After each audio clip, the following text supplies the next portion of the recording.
Sia lodato Gesù Cristo.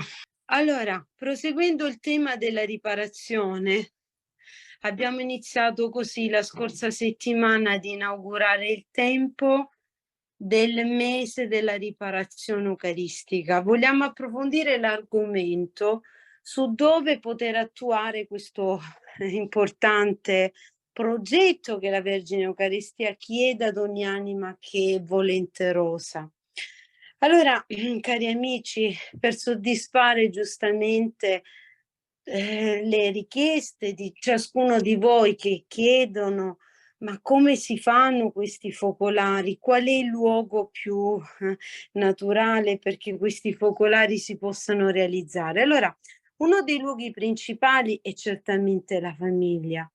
Nel riunirsi dei componenti di un nucleo familiare è la stessa madre dell'unità, no? Che vuole stare con i suoi figli e lei vuole veramente con molta forza ridare di nuovo quella certezza, calore, sicurezza che dobbiamo ritrovare dopo averle perse lungo il cammino della nostra, diciamo, esistenza umana, l'ultima storia, che purtroppo è alimentata da, che dobbiamo dire, da fuorvianti ideologie, da impegni sociali talvolta falsi, da passioni, le quali, insomma, presto si dileguano per lasciarci sempre più vuoti e insoddisfatti. Dunque il focolare è la vera e grande risposta a colei, nostra madre, che ripete tutti i giorni, tutte le ore l'amore trinitario 1000 volte al giorno, fino all'ultimo dei miei figli, che non sarà entrato, rimarrò sulla porta in trepidante attesa, perché nessuno di essi possa perdersi. Ma non è solo in famiglia che può nascere il focolare di preghiera e riparazione, cari amici, anche nella comune volontà, cioè di alcune anime che vivendo in prima persona l'esperienza, no, della riparazione, vogliono unirsi nella preghiera personale affinché il focolare lo possano fondare con loro stessi, la loro personale adesione. Il focolare diventi poi rifugio, oltre che poi anche la propria casa possa diventare rifugio giustamente di altre anime, creature che sono in cerca di riparo e consolazione. Allora, cari amici, chi è dunque la creatura che fa parte del focolare?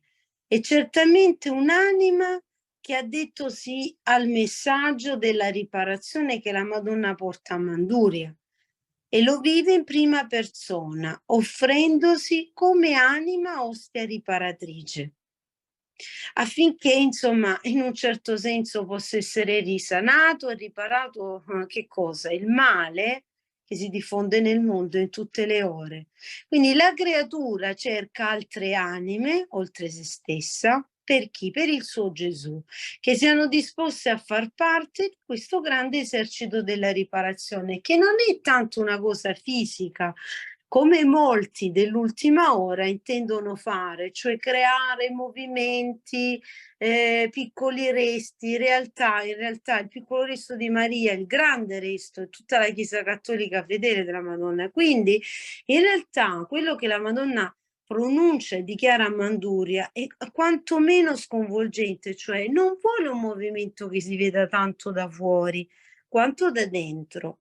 Dice il 14 settembre del 98: io cerco anime semplici, umili, misere, perché vogliono formare un esercito che si opporrà a quello del Padre, della menzogna e dell'eresia. Cioè la Madonna vuole opporre un esercito silenzioso, non di gente che si sbattono, ma di gente, dice la Madonna, che formerò e crescerà nel più adorabile dei grembi, vero santuario di delizie, cioè chi e dove? Nel giardino in fiore, terra feconda che è il cuore della nostra madre. Lì sta l'esercito della riparazione, non in quelli che millantano di essere tale, ma che tali non sono perché non sono e non saranno in comunione con la Chiesa, mai.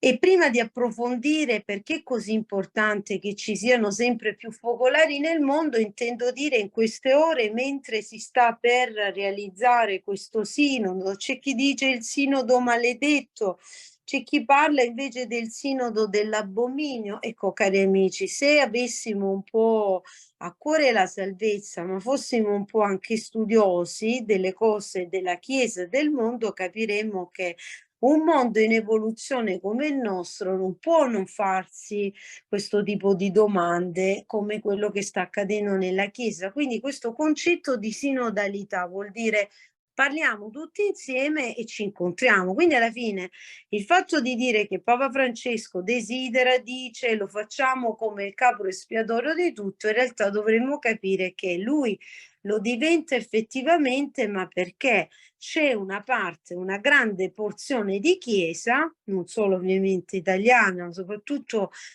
tedesca, irlandese, inglese, che preme perché certi presupposti morali decadano, non siano più i cosiddetti dogmi e non restino più come quelle cose formali che bloccano in un certo senso il cammino verso Cristo. Voi sapete che la Madonna attraverso le apparizioni non solo ha ribadito che la dottrina della Chiesa resta la dottrina fondante la nostra fede, su cui tutto quello rivelato fino ad oggi è materia di nostra formazione. Però sappiamo anche che ci sono tante problematiche, inutile star qui a dire i famosi dubbi che hanno reinterpretato di nuovo i 4-5 cardinali a cui non è che non fu risposto, ma risposto in maniera leggera. Oggi il Papa gli risponde dicendo che sì, non, cioè, saranno toccati dei temi fondamentali, ma è chiaro che la Chiesa è ferma su certe posizioni, quindi inutile star qui a dire che chi ha potuto leggere a destra e a manca capire, sa che il Papa, anche se con una certa simulazione della risposta, perché non poteva scendere giù diretto, con una serie di risposte alle 5 domande famose, più importanti, matrimonio agli omosessuali, oppure piuttosto benedizione alle coppie gay, o piuttosto, come dire, l'abolizione del celibato dei sacerdoti, o ancora, per esempio, la formalizzazione del sacerdozio femminile, eccetera. Il Papa ha risposto che la Chiesa resta ferma su quelle posizioni, però il fatto di incontrarsi e parlare, questo non vuol dire che il Papa sta dicendo che domani mattina i preti potranno essere le donne, eccetera, eccetera. Se dovesse accadere alla fine del sinodo una roba del genere, bene, vuol dire che si ritroveranno in quattro gatti perché la maggior parte del mondo, quello vero, comincerà a tirare i colpi davvero. Quindi che ci preoccupiamo? Noi siamo nelle mani di Dio. Quindi superato questo momento e per cui vi chiedo e sono certa che voi state già pregando, sapete che dietro di me questa signora, la Vergine Eucaristia, ha nelle mani tutto quanto. Quindi niente chiacchiere, tutta sta clamore che si crea semplicemente per scrivere 4 articoletti sui giornali, eccetera, eccetera. Anzi, finché se ne parla buono, vuol dire che la nostra Chiesa, che non è come l'Islam, ferma alla quello che fu scritto da Maometto, invece si interroga sui temi. Adesso di qui a lì a dire che siamo nell'apostasia, siamo certamente un cammino che la Chiesa nostra sta facendo con grande difficoltà,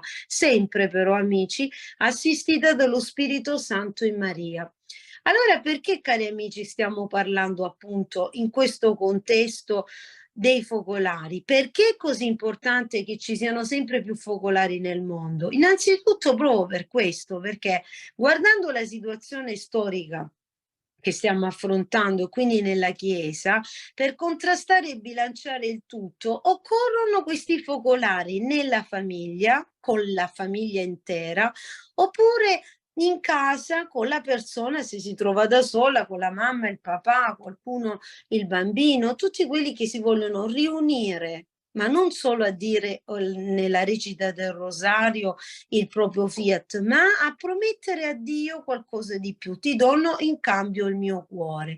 Quindi non stiamo parlando di rivoluzioni, di proteste, quelle le lasciamo al mondo perché sappiamo che quelle pure scoppieranno, perché oramai sta diventando come un tappo di spumante tutto quanto, e quindi prima o poi la polveriera andrà a esplodere. Ma nella nostra rivoluzione spirituale oramai capiamo che i focolari sono per noi veramente un vantaggio grande, cioè si parla di anime e di profondità della loro essenza, quindi non di cose che possono avvantaggiarsi tanto umanamente. Quindi non serve a nulla e non è più tempo di stare a guardare, ma di agire. E Gesù ci indica la riparazione come contrappeso al male dilagante.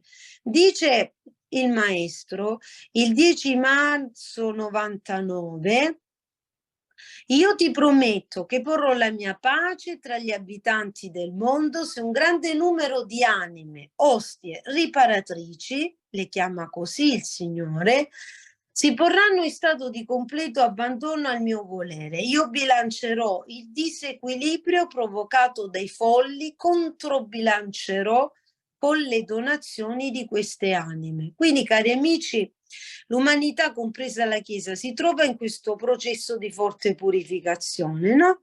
Perché lo sappiamo, ha smarrito la strada di Dio e quindi vuole riprendersi come dire, il rapporto con il Signore. I focolari della riparazione, dunque, con al centro la regina del cielo, che lì costantemente assiste i suoi figli, sono un valido strumento per riparare ciò che è andato perduto, ma anche per fare cosa, cari amici? Per accompagnare la Chiesa nel corso di questo tempo, in particolar modo del periodo sinodale. È così che noi lo facciamo. Quindi, al di là di quello che possa sortire o meno il sinodo, come cristiani abbiamo il dovere di pregare, perché tutti i componenti chiamati direttamente ma anche indirettamente si lasciano, no, non solo invadere e trasportare dallo spirito, perché in fondo la Chiesa deve essere comunque condotta. Allora ci dice la Madonna il 23 marzo 2000: vi domando inoltre che si possa dare più spazio alla preghiera, questo lo farete attraverso i miei focolari. Quindi fare tanti di questi focolari sparsi nel mondo è di vitale importanza, soprattutto per quello che stiamo vivendo. Allora, qualcuno si chiede come posso fare un focolare di preghiera alla Vergine dell'Eucarestia. Intanto, cari amici, dobbiamo dire che bisogna lasciarsi educare dal messaggio della riparazione che la Madonna porta a Manduria, perché quello che dice a Manduria non lo ha mai precedentemente ribadito, non lo ha mai così detto chiaramente, cioè ha toccato termini intorno alla riparazione eucaristica, ma non ha mai spiegato in altre apparizioni, come quella di Manduria, come si può attuare questa riparazione. Quindi uno dei migliori modi intanto certamente è la lettura dei libri, perché dalla sapienza rivelata del Dio vivente noi traiamo le testimonianze di persone che innanzitutto, proprio dopo la lettura aperta, con un cuore disponibile innanzitutto a ricevere la grazia di Dio, si sono sentiti scavare dentro, togliendo le bende che impedivano di vedere, quindi si sono sentiti portare alla luce nuovi sentimenti rigenerativi nell'anima. Quindi la lettura dei messaggi è un accompagnamento pedagogico in campo spirituale. Quindi una volta aver fatto luce dentro di sé, non è la persona né ad iniziare né a finire, ma è lo Spirito Santo, ospite divino che prepara e spiana, forma, celebra e poi riscalda e convince. Quindi non resta che essere determinati in questo, cioè beati coloro che sceglieranno di creare, consumarsi nei focolari, autentico fuoco, dice la Madonna nel 99, che incendia d'amore, libera i membri della famiglia da tutti gli attacchi del male. Ecco, cari amici, io voglio ringraziarvi tutti quanti e chiamare in disposizione tutti i sacerdoti presenti per darci la loro benedizione. Non posso che dirvi arrivederci a presto, perché nel prossimo Zoom, come a Manduria, nelle giornate di riparazione internazionale, impareremo a capire come fare la riparazione nel senso più concreto. Vi chiedo di pregare per me perché non mi sento tanto bene. È un momento difficile un poco per tutti, ma il Signore ci aiuterà. Che Dio vi benedica